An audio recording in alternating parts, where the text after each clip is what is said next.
welcome, ladies and gentlemen, to General Chemistry Lab. My name is Professor Rugg, and I am the principal instructor in this lab. Before I go any further, I just wanted to tell you where you can find me if you need me. My office is Silver 1020, and it's a little difficult to find. It's in the stairwell where Silver meets Waverly on the 10th floor. Now, before I go any further, I wanted to make certain that everyone has purchased the lab manual. Okay, I'm going to be referring to this lab manual from time to time today, and it's important that everyone has it. Now, everyone who is registered for this lab will have access to Blackboard. In the Course Information tab, you'll find your syllabus for this lab. Please download and print the syllabus and read it carefully. It's full of very important information. The syllabus provides a schedule for the lab experiments and the guidelines for the lab course, which complements Professor Halpin's lecture course, both under the course number V25.0125. Now, as part of this new lab manual, you will see that there is a new website. When you open the lab manual, on the inside page, you will see an access code to this website. Now, this website is important because it's going to prepare you for the experiments. Please log into the new website and explore. Experiment 1, which is on the subject of safety, something that we're going to cover today, has an online 25-question test to be completed before the lab next week. And so you have a number of assignments that you're going to have to do. Experiment 2, on the subject of density, requires you to complete a pre-lab assignment and a timed 10-minute quiz. I will speak more about this later. Safety first. So one of the things that I do in this first lecture is to give you a little safety tour, okay? And we'll begin with the safety station, okay? There are 3 safety stations in this laboratory that are all pretty much identical. There is this one. There's one to the right of the door when you enter the laboratory, and there's one around the corner where I'm pointing over here. Let me bring your attention to these red emergency shutoff switches. This one on the left, called the power control switch, controls the power to all of the lower outlets. What I would encourage you to do is, if you see someone getting a shock, or in a situation where a shock, it might be imminent, in your judgment, I would encourage you to push this button and shut the power off, okay? We're trying here to avoid an accident. If you were to shut off the power, you must let somebody know, your instructor or someone in the stock room, who can turn the power back on. We'll deal with any accidents as they might occur. This second emergency shutoff switch is called a gas valve control, and as you might imagine, it's used to control all of the gas valves in the laboratory on every lab bench. From time to time, we use Bunsen burners, and so gas is required. Now, if you notice a situation where a fellow student might have some papers too close to an open flame and you see this as an accident about to happen, I encourage you to shut off, hit that emergency shut-off switch, and prevent a fire that may occur. Once again, if you do that, I would ask you to let somebody know so that we can turn the gas back on.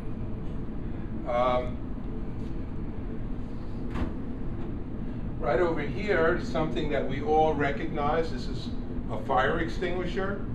I wanted you to realize that we have fire extinguishers in this lab, but you are not allowed to use it because you have to be trained to use a fire extinguisher. In this little compartment is a fire blanket. A fire blanket is actually a backup tool that is used when the emergency shower, pointing at the emergency shower, may or may not be available. Okay? If that is the case and you notice someone, a fellow student's clothing on fire, they may or may not realize that, and you're in the vicinity of the safety station, you can grab one of these blankets, wrap it around the individual, assist them to the floor, and extinguish the fire by smothering it. The idea here is to protect the individual's face. So this is a backup tool.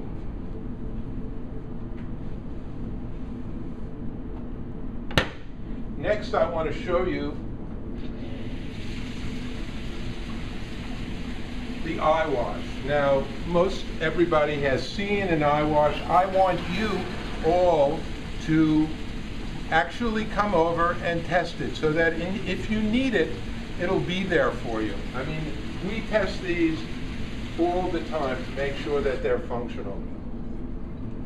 Along with the eye wash, we have to take care to recognize in a chemistry laboratory, goggles are required. Now I want to show you two different types of goggles.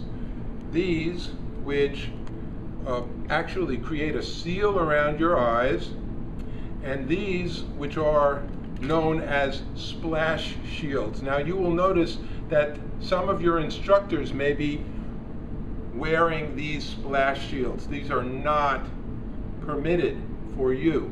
You must wear these goggles that seal around your eyes.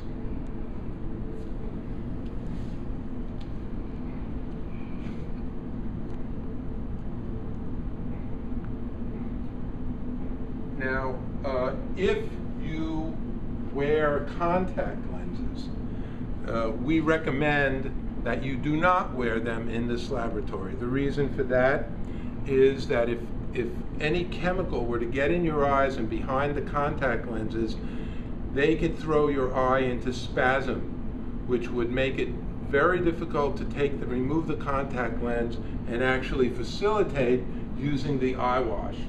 So the next thing I want to do is I want to demonstrate how the eye wash is used. Okay, so I have my goggles on, and let's say one of your fellow students across the way drops a beaker with some acid or base, and you get a splash, you feel a splash on your face. Do not remove the goggles. Make your way over to the eye wash. Okay, bend over, turn the eye wash on, and drop the goggles and your glasses, if you're wearing glasses, into the eye wash and flush your face for 15 minutes. Okay, that's the drill.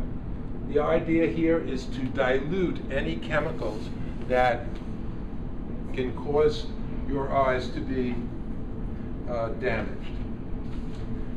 Next, we have the emergency shower.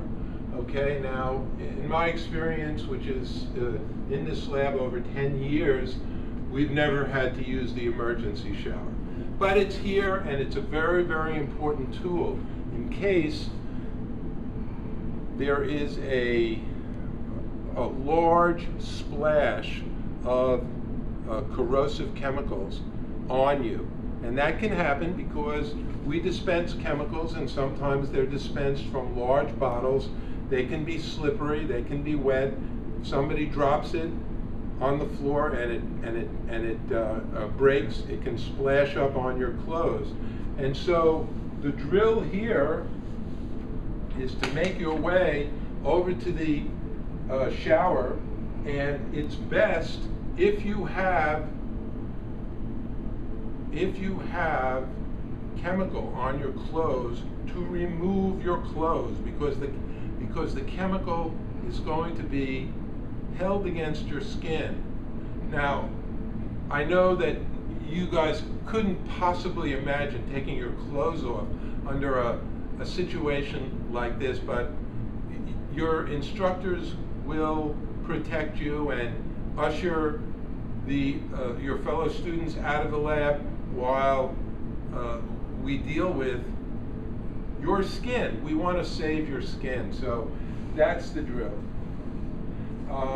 Okay, I've already mentioned safety goggles that are required. Gloves are also required, and there are two types of gloves that you can possibly use. The first type are the disposable latex or nitrile gloves, which are chemically resistant. You should know whether you're allergic to latex or not, and certainly if you are, don't use the latex gloves. These are available in drug stores, they're available in hardware stores, they're available in the bookstore.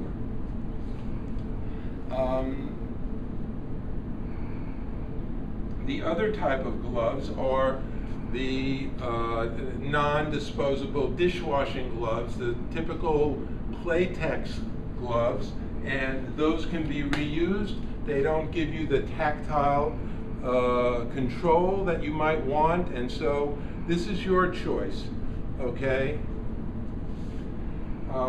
Now, proper clothing and shoes are required.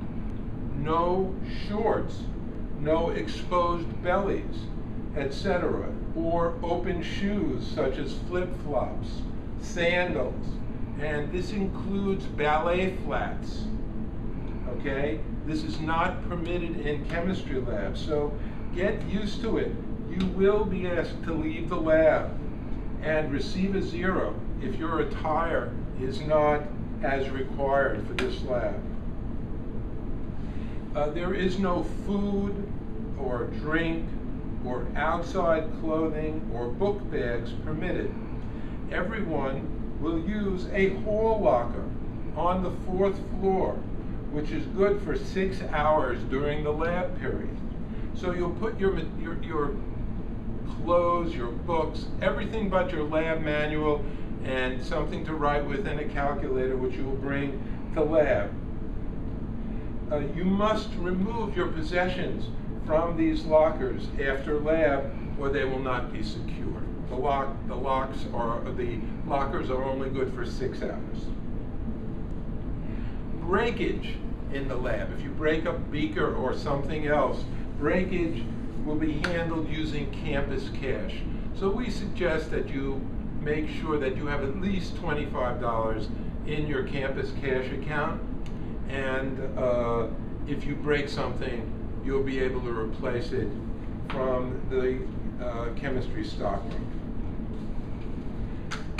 Finally, with regard to safety, I wanted to mention fire alarms. Now, from time to time, here in New York, we do have fire alarms going off, and sometimes they're drills and sometimes they're fires. And if a fire occurs in this building, then somewhere in this building, it doesn't matter where, we have to leave. So the drill here is to shut your experiment down and just exit the lab through the door you came in. You can hang a left, go across the street, and wait for the security guards to give you an all clear.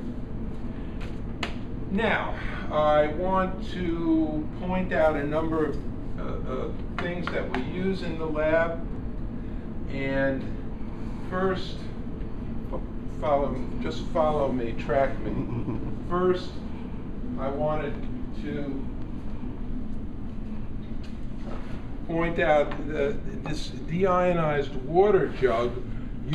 We use reagent-grade deionized water for making many of our solutions. So, of course, we wash using regular tap water, but it's a very good idea to always rinse your glassware using the deionized water. Okay, that's deionized water. We have a number of ice machines in the lab. You'll find out where they are. There's one right over here, and there are two more in the lab. We have both analytical and top-loading balances, which have been, which have been moved conveniently. So here we have analytical balance, and two top-loading balances. You'll learn how to use them. In fact, in the second experiment that we'll do, you'll learn how to use these. It's very important that they are handled properly. The analytical balances are very, very delicate. They have to be calibrated weekly. They must be kept clean. If you have any questions about how to keep these instruments clean, the instructors can help you. If you spill something, you need to let somebody know so that they can show you how to do a proper cleanup.